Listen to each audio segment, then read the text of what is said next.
Guys তোমাদের একটা interesting জিনিস দেখাচ্ছি।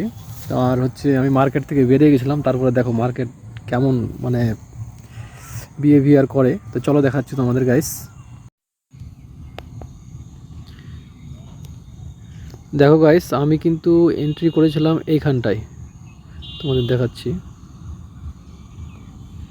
আমি মোটামুটি এন্ট্রি করেছিলাম এইখানে, ঠিক আছে, এইসব জায়গাগুলোতে, তার একটু উপরে। আর এক্সিট করেছি হচ্ছে এই মোটামুটি, ভুল বললাম, তারা একটু এক মিনিট,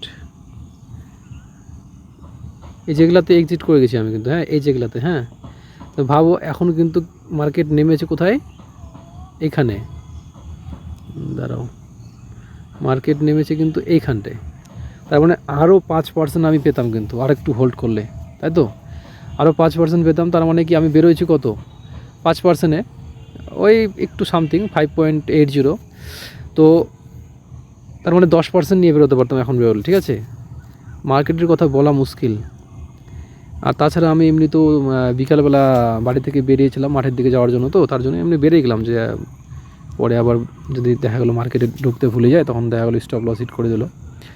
তো হোল্ড করলে কিন্তু এখন 10% নিয়ে বেরোতে পারতাম। তো এই হচ্ছে অবস্থা মার্কেটের। মার্কেট অনেক সময় হোল্ড করলে কিন্তু, হ্যাঁ অনেক সময় 10-15%, 20%ও পাওয়া যায়, কিন্তু অনেক সময় আবার যদি মার্কেটে আবার বাইং প্রেসার বেড়ে যায় বা বায়াররা চলে অ্যাক্টিভ হয়ে যায়, তাহলে আবার উপরের দিকে চলা শুরু করলে ওখানে আবার এক স্টপ লস হিট করার চান্স থাকে। তো এটাই বলার ছিল গাইস। তো নেক্সট ভিডিওতে আবার দেখা হচ্ছে। সবাই ভালো থাকবে।